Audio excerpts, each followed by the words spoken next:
mélòó kọ̀ọ̀kan odidi Kùránì kan mo fẹ́ kà wọ́n máa ka péjì mẹ́rin mẹ́rin ẹ rí pé kò le tí èèyàn bá mú lẹ́yìn ìrun ọ̀ràn èèyàn mẹ́rin mẹ́rin yóò di mélòó jẹ́ máa wa 20 pages pàdé tí Ramadan ó bá parí ó ti ka mélòó jẹ́ máa wa odidi ẹyọ kan dúró èèyàn òkè lọ́nà Ramadan lẹ́ni tí ó kàn máa wish mo fẹ́ ṣe báyìí no Ọlọ́run náà mẹni tí ń sòótọ́ yàtọ̀ sí ti ń parọ́ ó fẹ́ ka Kùránì 3 ó fẹ́ ka Kùránì 5 ó fẹ́ ka Kùránì odidi kan obìnrin ilé tó mọ̀ pé wọ́n dáná òun náà gbọ́dọ̀ pláàni bí ó ti ṣe obìnrin ilé tó mọ̀ pé wọ́n pay attention sáwọn nǹkan míì ìwọ náà wọn àyọ̀ yìí náà kúrò nínú ẹni tí ó rí àánú Ọlọ́run takhtit ẹ̀kejì takhtit yẹn ó káàkiri gbogbo ń tá a fẹ́ ṣe ni ó torí mo ń bọ̀ lórí ń tá a fẹ́ ṣe mo ní takhtitun mo ní isti'dadun amaliyatun ma'nawiyya ẹ̀kejì nínú ní ta'awid ẹ bá wọn sókè ta'awid ní kí èyàn máa practice ẹ̀ kalẹ̀ kò sí ẹni tí ó fẹ́ ṣe exam tó wá kàwé níjọ́ exam gangan tí ó kàkẹ́wà exam tó dé tí ó pass àbí tó wáyé pé ó fẹ́ jíwé wò ní ó fẹ́ gbéwò lọ́nà exam tá bá ń kọ́ ẹ ní nǹkan wọ́n ni ẹ máa kà á díẹ̀díẹ̀ kódà ẹni tó kéré jù lẹ́ni tí ó kà á ní ó kọ̀la ẹ máa wọ àwọn èèyàn tá máa mú first class university èmi sọ pé bóyá ti bá bọ́ síbi kéwù nìkan mo ti lè mú first class kìí ṣe pé yìí lọ́pọlọ first class ṣùgbọ́n tèmi a máa ṣe yàtọ̀ bí n bá kàwé ìmọ̀ pàdé ni kéwù la máa ń kà àwọn àfáà a máa ti kọ́ wọn wé tán èyí pàdé èyí sì bọ̀ sí àtúmọ̀ bá a ṣe ń kọ́yàn kéwù láàmà sí tẹ́sàmù bá wá dé àbí tẹ́sì dé gbogbo ń tán kọ́ wa látijọ́ yìí ó lè jọ́jọ́ kan ọjọ́ méjì láàfíkà Ọlọ́run tó wá sí ẹ̀tọ́ wá máa ṣàlàyé ẹ̀ fáwọn èèyàn ṣùgbọ́n lọ́kàn èèyàn ní ìmọ̀ sọ pé ó fi àwọn bíbá ilẹ̀ tó yẹ pé mo ti ń kàwé ti pẹ́ ni màá ṣe kí ni o bó ṣe rí nìyẹn àwọn tí ń sọ́ọ̀bù past question kẹsàmù tó dé ẹ̀ lè fi wẹ́ni tó yẹ pé kò rí bọ́ tí ń set question rí ó mọ̀ tó tó ṣùgbọ́n lẹ́tọ́rà so ìparí nóòtì pọ̀ mọ́ ìbẹ̀rẹ̀ rẹ̀ nígbà tóun fi ń ronú tiẹ̀ ọjọ́ ti lọ kò ṣe pé tó ní first class lọ́pọlọ mí yàtọ̀ sẹ́ni tí ò bú first class èmi ò fẹ́ lè o ṣùgbọ́n àìmọ́ first class mo mọ̀ nǹkan mí tó fi mú òun tún wà wọ́n ń sọ fún ẹ̀ ń gbà náà gbá gbogbo àwọn tó ń first class yìí gan mọ̀ fáwọn ò lè bá wa dù ṣùgbọ́n nǹkan mí tá ń ṣe ní akọyàn kí akọyàn ládìsí àtúnṣe nǹkan mí náà á ṣe ọ̀ṣun jàre irú yìí ó níbi tí mo ń bọ̀rọ̀ mi lọ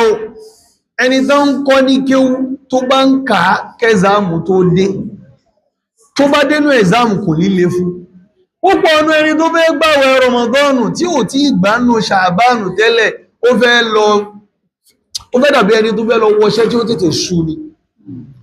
nínú rọmọdọ́nù nínú ṣàbánù ìyàlá àìsàn pé mi ò rádà bí kó gbàwẹ̀ oṣù kan péré ma ra'aytu rasulallahi istaqbala siyam shahrin qattu ghayra ramadan ìmí orí kánú gbàwẹ̀ oṣù kan péré ju rọmọdọ́nù lọ wa ma ra'aytuhu fi shahrin akthara minhu sawman ma yasumu fi sha'ban ìwà rọ́sù kátánà bí gbàwẹ̀ púpọ̀ ìdáwà sí ìdó táwọn ọmọ ọba ti dákẹ́ ọ̀ Ànábì ní rí oṣù kan ẹ̀yẹ́lá ìsáníkì oṣù kátánà bí gbàwẹ̀ nínú ẹ̀ tó pọ̀ bó ti mọ́ ń gbà ní Ṣàbáàn àǹfààní táwọn fún àmújáde ń bẹ̀ẹ́ ni pé Ànábì fi ń prepare rẹ̀ fún Ramadan ẹ̀yẹ́ wọn máa gbàwẹ̀ ó lè gba first 15 days tó ní stop kankan eléyìí lọ́rọ̀ àwọn àfáà pọ̀ sí lórí jùlọ tí ó bá ti wá dá sí méjì ó wá máa gbà lẹ́yọ ṣẹ́gbọ́n mo ṣe tó ilé kéwà fẹ́ jù báyìí lọ first 15 days torí pé ìyálà ìsọpá nẹ́bí agbáwẹ̀ lọ ń gbà mí dáṣọ pé a ṣe kò ní sínú ni a sì tún sínú lọ ń gbà mí dáṣọ pé kí ni ó tí ò ní gbàwẹ̀ ni tí ẹ̀ bá lọ first 15 days tó fi gbàwẹ̀ tó bá ń bọ́ sí 16 17 18 yọ́ àwọn amújọ́kọ̀ kan ṣùgbọ́n tó bá ti kújọ́ méjì tí Ramadan ó dé ẹ má gbàwẹ̀ mọ́ Ànábì la tuqaddimu Ramadan bi siyami yawmin aw yawmayn illa rajulun kana yasumu sawman falyasum Ànábì ní tí Ramadan bá ti kújọ́ méjì wọ́n gbàwẹ̀ mọ́ kó tún lè fi tataqawwa biha kìí ṣe kí Ramadan wá dé ká gbégbé tó rù ìbáwẹ́sẹ̀ ìdí méjì ni tó wá rù tó rù kégún báyọ̀ ẹbẹ̀ àwọn ọ̀dáwẹ̀ dúró ní rárá o ìsẹ̀ìdádù tí yíò al-amali but ta'widu yẹn lórí Kùránì náà Anas ibn Malik ó ní idha jaa Sha'ban inkabba as-sahabatu 'ala al-masahifi idha jaa Sha'ban tí Sha'ban bá ti dé báyìí inkabba as-sahabatu 'ala al-masahif gbogbo wọn wà lọ gbé mushaf gbogbo ní kálukú àwọn sàhábà wọ́n wá bẹ̀rẹ̀ sí ní ka Kùránì àǹfààní kan wọ́n fẹ́ gbogbo ọkọ̀ náà hákí ẹ̀ pé èèyàn mí lè máa ha Kùránì kó dájẹ́ mi àti Ọlọ́run dákun ṣàánú wa ṣùgbọ́n gbogbo wọn wà lọ gbé mushaf wọ́n bẹ̀rẹ̀ sí ní ka oṣù wo ni wọ́n ti ń ṣe bẹ́ẹ̀ kì í ṣe ní Ramadan oṣù yẹn inú Sha'ban wọ́n ní ta'widan wasti'dadan ní Ramadan wọ́n fi ń practice kalẹ̀ mo fẹ́ ka Kùránì 10 nínú Ramadan ó yẹ kó lè ka 7 nínú Sha'ban torí tó bá jẹ́ pé ó ṣọ́gù kẹyọ kan nínú Sha'ban ó sì lọ fẹ́ ka 6 nínú Ramadan ó prepare fún nísìn báyìí lọ ti máa prepare tàwíìdì yẹn mí ní pé bó bá fẹ́ yẹ sọ́dákọ̀ náà bẹ̀rẹ̀ sí ṣe nísìn má jẹ́ kó ní ọ lára láti máa yọwó tàwíìdì yẹn dílé pé mo fẹ́ fún yẹn ló ń jẹ́ nínú Ramadan ọ̀yá máa fún yẹn nísìn kó tó dìgbà yẹn kó lè bá a rọrùn wọ́n ní ṣáàbàl wálẹ́dú alàmá ṣáàbà àlè èèyàn máa ń darúgbó lórí tó bá ṣe láti kékeré ní ìntán máa ń kọ́yàn ẹ máa wà wọ́n mọ̀ ní ìsìn ó dàgbà tó mọ̀ pé dandan ni irun wọ́n ó ti mọ̀ ìdájọ́ rẹ̀ pé dandan ni torí pé bẹ́ẹ̀ bá lọ mọ́sáàsì ẹ̀ ń fà wọ́n wá wọ́n ó ti mọ̀ bá dandan tí fáátì àjẹ́ lórí irun torí pé gbogbo rákà kọ̀ọ̀kan náà ń ké wọ́n ń chẹ́ǹjì súrà lẹ́yìn gbà èyàn ò lè ní ìrùn tí ọba ka Fátíhà lálẹ́ tí kàdísì fún wọn ìdí ẹ̀ máa ń practice ní máa ń mà ẹlẹ́ẹ̀kẹta nínú títí isti'dad ó ní tafrigu dhimma báwọn ibẹ̀ gbèsè tó bá wà lọ́rùn rẹ lọ san inú ìpalẹ̀mọ́ Ramadan náà lọ ẹlòmíì obìnrin ẹ̀yìn ya wa pàápàá jùlọ ó já àwẹ̀ lọ́dún tó lọ kò tí ì rí gbà inú oṣù yìí irú àwọn tán lè gbàwẹ̀ ọjọ́ kan ọjọ́ méjì síwájú Ramadan abẹni tó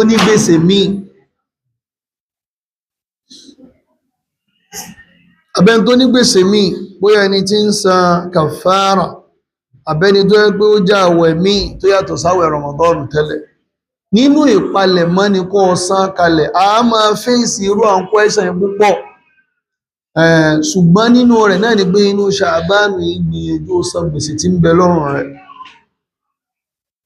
ìyá wa Aisha radiyallahu anha ó ní láyé Ànábì Muhammadin sallallahu alaihi wasallam àwọn máa láwẹ̀ lọ́rùn táwọn ò ní tí rí san títí Ṣàbánù yóò fi dé kò sí ṣe pé kò wà wọn láti san torí position Ànábì sọ́dọ̀ àwọn ni ẹni tó bá ní lọ́rùn ọkùnrin náà lè jáwẹ̀ kìí ṣobìnrin nìkan ẹ wá rí nínú nǹkan tá a fẹ́ ká ṣe ẹlẹ́ẹ̀kẹrin kí n fi kún nínú isti'dadun amaliyatun ma'nawiyya ó ní ta'allumu ahkami siyam kí ẹ lọ kọ́ àwọn àdájọ́ tó rò máa wẹ̀ ẹni jẹ́ ọba tí máa tẹ́lẹ̀ kọ́lọ̀ lè kọ́ àwọn àdájọ́ mi wà ẹlòmí obìnrin ẹjọ́ afá tí nǹkan bá háwa lẹ́yìn tàwa yọ ní ẹ̀yìn zúrì sáàsì lè gbé mi ṣùgbẹ́nu wa lọ́wà tẹ́lẹ̀ gbogbo àwọn nǹkan bẹ́ẹ̀ ẹjọ́ sáà lè gbé tọ́mì sáà lè ṣe kí ni sáà lè gbé tọ́mì inú Ramadan ìgbà ìtọ́ ó dá ṣé èyí tẹ́ dìpọ̀ sẹ́nu láti fi wẹ́ẹ̀tì ọ̀nà fún ni àbẹ́yìí tí ń wá tẹ̀mí pé nínú méjèèjì gbà àfà sórí èyí tẹ́ dìpọ̀ sẹ́nu ò lè gbé omi tó mọ̀ọ́mọ̀ kó jọ kó lè dàbí omi ṣùgbọ́n èyí tó yẹ pé kí ni o ìjẹ́ èèyàn rẹ ní ẹjọ́ kẹlẹ̀bẹ̀ ń kọ́ ó ti ẹbá ní ìsìn ikú mú ń kọ́ ọjọ́ bí ẹfẹ̀ ṣáàrẹ létí rò àwọn afọ́ ní ṣáàrẹ gba bẹ́rẹ́ gbórú àwọn nǹkan yìí má jẹ́ kí Ramadan dé you don't learn on the job you learn before the job báwo is okay you don't have to learn on the job tó bá ń ṣe wàá sì ṣe àṣìṣe ní kó máa learn on the job in tó fẹ́ ṣe yẹn wàá ti lọ kọ́ pé kí làwọn nǹkan tí ó lè bàá jẹ́ kí làwọn nǹkan tí ò lè bàá jẹ́ tí èèyàn bá wá mọ̀ yìí èèyàn ó lọ bá Ramadan lẹ́yìn tó ti rẹ́dì nísìnyí báyìí ìsìn nínú téèyàn lè á plan ó ní pé kí èèyàn kó máa ka Quran àwọn sàhábà àtàwọn salaf wọ́n máa ní fọ́múlà fún ìparí Qur'an arínú wọn tó ẹgbà máa ka Qur'an ẹyọ kan ní ọjọ́ méje péré wọ́n wá ní fọ́múlà fẹ́ tó ọbẹ̀ ka Qur'an fọ́jọ́ méje wọ́n ní fami bi shawq ẹbá wọn bẹ́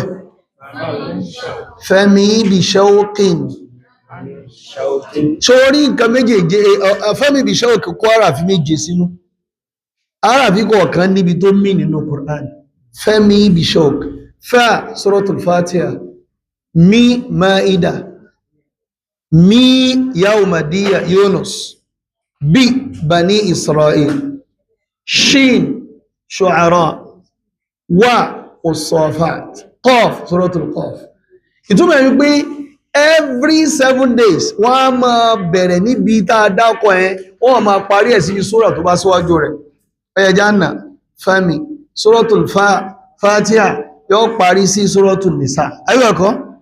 fami mi suratul Maida yóò parí ẹ̀ sí suratul Tawbah mi ya yóò bẹ̀rẹ̀ láti suratul Yunus yóò parí sí suratul Nahl ó ti yé bá ń sẹ̀ fami bi bani Israel suratul Isra yóò parí ẹ̀ sí suratul gini o Furqan ó ti yé bá ní ìsìn Shu'ara yóò parí ẹ̀ sí Yasin wa Saffat tàbí yóò parí ẹ̀ sí suratul gini o Hujurat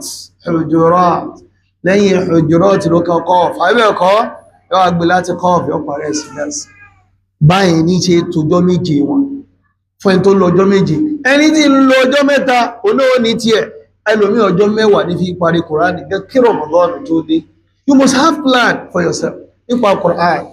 ẹ̀kejì nínú ẹni sọ́dákọ̀ mo ti ṣàlàyé máa fún yàn ní nǹkan kú tó dìgbà ẹ̀ nínú tó tún gbọ́dọ̀ máa ṣe eléyìí ní al-isti'dadu al-amaliyatu al-madiyya concrete preparation ó ní pé kó máa prepare àkàrù wọ́n tó kí ń ṣàkàrù kí Ramadan tó dé ó lè má rọ̀ ọlọ́run tó bá ṣe fọ́jọ́ méjì ẹ̀mọ̀ ara àwọn èèyàn ní tí Ramadan bá bẹ̀rẹ̀ mọ́sálásí òkun ìmọ̀bẹ̀ tí ń ṣe last night bí ó first 2-3 days gbogbo mọ́sálásí òkun tó wá padà yá ìjọ kẹwàá àwọn kan sì ń bọ̀ tó bá dá méjì àwọn kan wà tó bá tún ní wọ́n fẹ́ parí àwọn kan wà kí ló fà torí pé kò nà wọ́n lọ́rùn tẹ́lẹ̀ kò tẹ́lẹ̀ bá ti ń prepare ó ti ń dìde 2 hours náà fi ń kí tàràwì ní bíbà ṣùgbọ́n wọ́n ti ń dìde 1 hour ń lé tẹ́lẹ̀ ẹ̀rí pé yóò mọ̀ rọrùn irú òru Ramadan náà kú ní òru tàbí tẹ́lẹ̀ ju pé Qur'an kíkà àti Ramadan ìmọ̀ ju kí ni lọ ìmọ̀ ju tó ṣùgbọ́n lọ ẹwọ́n mọ̀ ya nínú ẹ̀sìn nínú àwọn ìgbìyànjú tá a lè ṣe kalẹ̀ ó ní al-iktharu min ad-du'a kí ẹ máa bẹ Ọlọ́run dáadáa eléyìí náà isti'dadun amaliyatun madiyya èèyàn máa bẹ Ọlọ́run dákun ṣàánú mi jẹ́ witness Ramadan yóò bá mi láyé orí tán sọ yìí pọ̀ ju kó wá fò mí lọ Ọlọ́run dákun má jẹ́ nìkọ̀ọ̀kan wá kú kó tó dijọ́ ẹ̀ ó sì járí dáadáa ṣe ń bẹ̀ ẹni tí ó máa fúnyàn lóúnjẹ ó máa fúnyàn lóúnjẹ láti sí lọ bákan náà ni ẹni tí ó bá máa wá mà ìmọ̀ gan ní ìsinmi al-ziyadu fil ilm ó yàtọ̀ sí kéèyàn lọ kọ́ ìmọ̀ Ramadan nìkan ìmọ̀ kọ́mọ̀ kalẹ̀ ìhìmọ̀ kan ni tó yẹ pé kò kọ́mọ̀ lọ́dọ̀ àwọn ènìyàn ẹni tọ́lọ̀ ọba aláàbá ṣe fún ọmọ yíò ojú oúnjẹ lọ ma bá ṣe lè wú ìjàrí ìmọ̀ ṣe kí ni o bẹ́ẹ̀ ni a sì láwọn sálàfù wa kódà yìí máa yóò wọn jù ìyàwó wọn lọ bẹ́ẹ̀ ni Ibn Akili tó ẹgbà wọn àfáàlẹ̀ lẹ́wà yìí náà wù sọ́rọ̀fù nìkan náà mọ̀ sí Ibn Akili àfẹ́ẹ̀sìn Ibn Akili ni wọ́n máa fún lóúnjẹ kò sì ní màbá gbóúnjẹ sí olówó tí máa ń kàtíra bẹ́ẹ̀ ni wọ́n gbóúnjẹ sí lẹ́nu báyìí ẹni tí máa ń fún lóúnjẹ gbóúnjẹ dé kò jẹ́ ogun bàbá yóò ní jẹun wọ́n sì ń gbóúnjẹ sí lẹ́nu ládà tó ń rí bí kìráà la ilaha illallah ó sì jọ gbàgbé kò ń jẹun kò yẹ jẹ́ ọ̀bá mọ̀ pàǹtà sọ ká máa fún yàn lóúnjẹ kó mọ̀ kó ń jẹun nítorí pé adùn tí ń rí bí tí ń kà lọ́wọ́ ó gbàgbé ojú gbàgbé adùn oúnjẹ sì ládùn ó wá rí ilẹ̀ wọ́n mọ́ wá ní pé ẹ̀ fún mi oúnjẹ lálẹ́ rẹ̀ tí mo ti bọ̀ ilẹ́nu tẹ́ ìlànà ó ní wallahi mo kàn ṣáà mọ̀ pé kò rẹ̀ mí bó ṣe ọkọ rẹ̀ mí kí ló fà á nítorí adùn àwọn àfáà nípa ẹni tí bá máa ń ṣe kí Ramadan tó dé kò ṣe a nínú àwọn sálàfù tó gbé kí Ramadan bá dé báyìí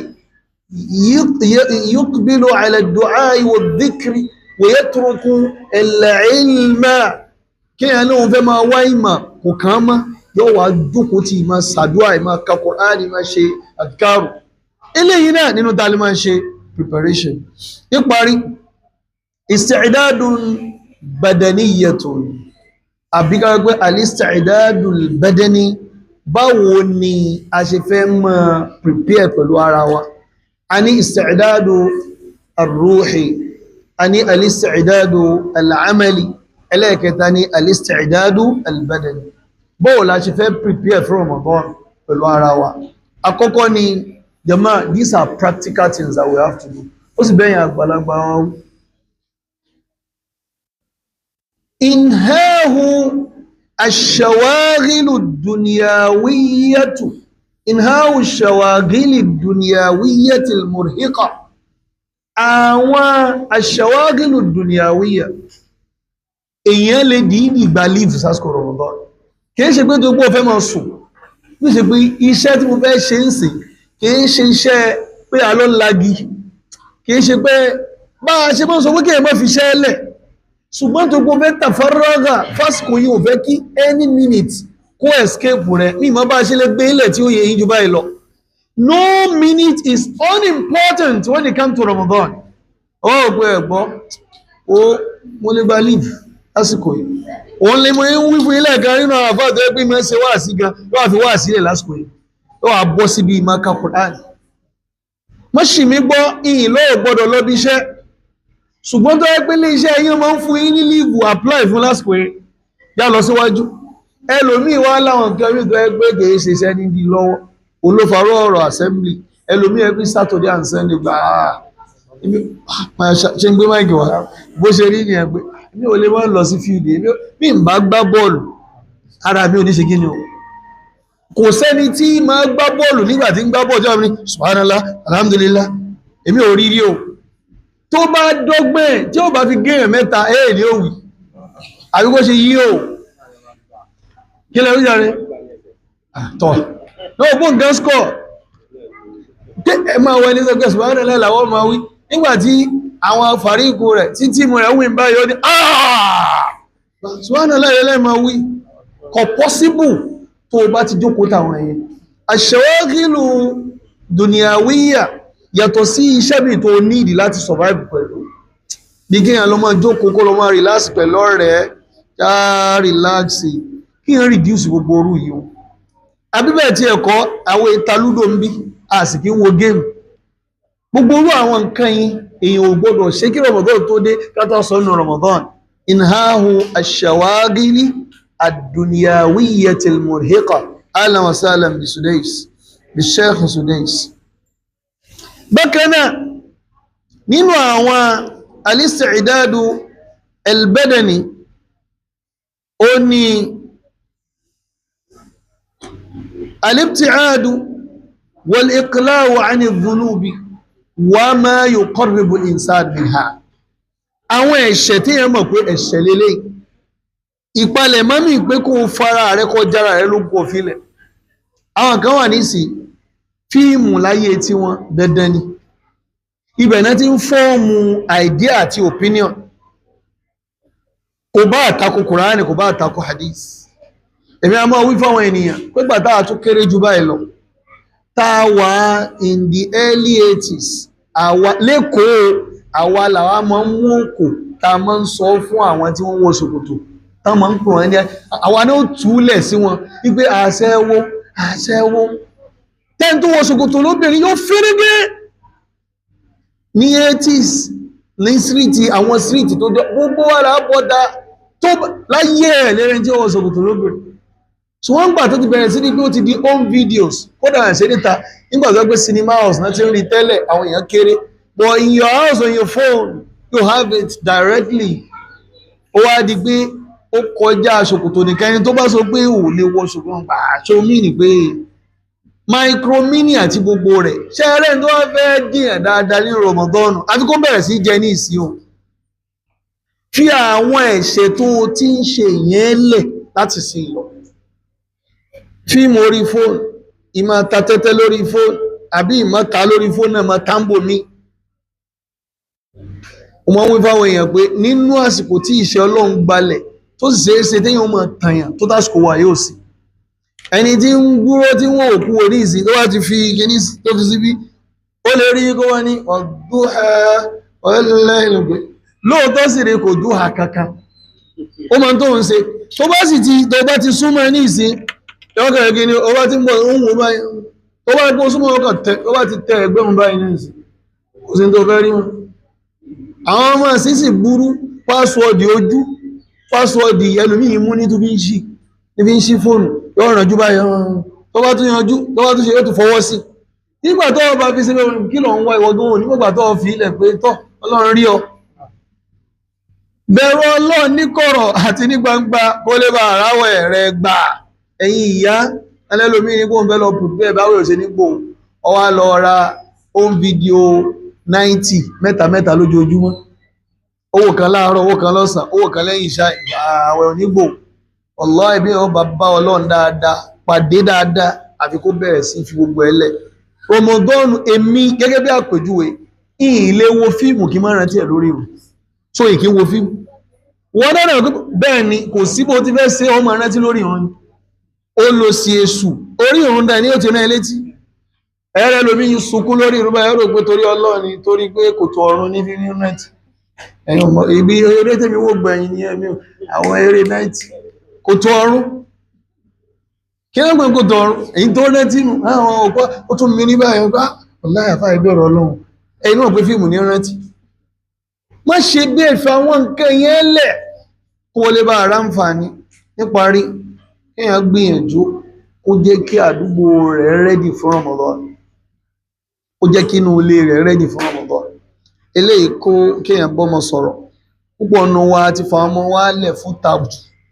èèyàn máa sọ pé gbogbo àwọn àfáà yìí èèyàn dáadáa ni wọ́n ṣùgbọ́n èmi fẹ́ fún wọn ládàá kan gbà mọ́ mi lọ́wọ́ mo lè fún ìyàwó mi tó rájọ gbà ládàá ni Suratul Fatiha má jáfà kankan bẹ́ẹ̀ kọ́ ọmọ rẹ̀ kò síbi tí ìjì fẹ́ sọ má jáfà kankan bẹ́ẹ̀ kọ́ ọmọ yẹn torí nǹkan téyìn èéfì ilẹ̀ láíláí ni bí wọ́n bá kírun 17 times lójúmọ́ èèyàn kan Fatiha ẹ dáhùn àbá máa kọ́ nǹkan míì ṣùgbọ́n o fẹ́ni tó bá mọ Fatiha ni o ẹni jẹ́ ọ̀bá mọ Fatiha mọ́tò bẹnu ọmọ ọlọ́mọ jẹ́ wọ́n ẹ gbé wala yahmiluna athqalahum wà kí ni o wà athqalan máa athqali ìwọ́ òrù tí ẹ ọ́tún rú títí tẹ́lómí ẹ ráfà mí ìnáwùdù lẹ́nu rẹ̀ sọ́fùdù lẹ́nu rẹ̀ àrùdù ó máa ń wọ́n ni tó bá ka Fatiha fún yín báyìí ṣìdìná ṣìràtálí ní ó pè kò sì ní ṣe ìtìbáwò sí tó gbé láti ibi tó ti kọ́ nínú ilé náà má ti pèpè pèpè sí lẹ́nu nù ọba ti mọ̀ pọ́ mọ́ tó dá wa lálẹ́ jẹ́ kó ọmọ rẹ̀ ṣùgbọ́n irú àwọn tí mo ń fáwọn ìyàwó mi wá ń bí ọmọ rẹ̀ mọ́ fún yẹn ta eléyìí Fatiha kò lè fílẹ̀ láíláí ó dàbí èyẹ lẹ́gbẹ́ ọlọ́mọdé àwọn ayẹ lẹ́gbẹ́ ó kà Fatiha ká tó wá sọ ò fẹ́ kírun fọ́lọ́ ìwọ ni ó mójútó yìí ó gbọ́ wọn yóò kú káfà náà máa gbà á ṣùgbọ́n yìí ò mójútó olóyẹ́gbẹ́ yẹn wá fẹ́ yẹn ìtẹ́ ní káwọn ọmọ dáadáa ìmọ̀ ẹ̀sìn ìlọ́dà ẹ ti prepare wọn òun náà ti mọ̀ pé responsibility wọn 2 years kí ó ti dùn lẹ́nu rẹ̀ kó tó délé kí wàá fáwọn owó special ní tiẹ̀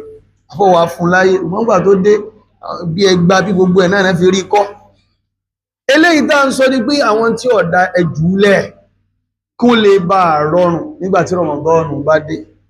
àárí sọ́jú báyìí lọ ọbẹ̀ Ọlọ́run bá Allah subhanahu wa ta'ala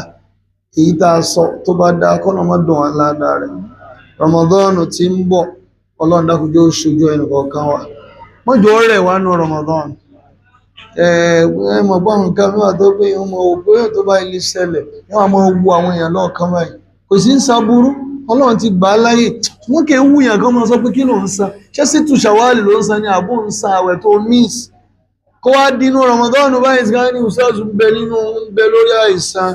ọ̀sẹ̀ méjì náà ti gbà àwẹ̀ Ọlọ́run dákun ṣàánú mi o Ọlọ́run kó ṣàánú gbogbo wa mẹ́ta ara ìsàn máa já kú nínú Ramadan wọ́n jà kú kágbà púpọ̀ rẹ̀ láyé kọ́lọ̀wọ́n bá alákòósì gbà lẹ́sìn fún wa innahu waliyyu dhalika wal qadiru alayhi èyí tá bá wá sì sọ ń bẹ̀ náà léyìí tí ọ̀dà kọ́run ṣàforíjì gbogbo wa eléyìí ni ìsàìdáàd èyí tó bá jọmọ́ béèrè mí bóyá bí Ramadan mo sọ ẹnu ń bẹ̀ torí pé ìdájọ́ ti àwẹ̀ gẹ́gẹ́ fún ara rẹ̀ òun fẹ́ ìdẹ́ ẹni sọ mo treat ẹ̀ ní títí academic line ní kọ́lọ̀mbà aláà kó fi ṣe mí láǹfààní ó sì jẹ́ ogun náà láǹfààní sallallahu wa sallama ala nabiyyina muhammadin wa ala alihi wa sahabatihi ajma'in mo kí àfáwà Sudais mo gbọ́gbọ́n tí ń pè ní sórí ìjókòó látẹ̀ẹ̀kan ọlọ́mbà àṣẹ iná lẹ́sàn sì kí chairman náà pé báyìí náà ti dé ẹ̀fẹ́ jókòó sórí chair wọ́n sì júwe pé ti dé ti pẹ́ tẹ́lẹ̀ náà so mo bẹ̀ ọlọ́run kó sẹ́yìn náà lẹ́sàn assalamu alaikum wa rahmatullahi wa barakatuh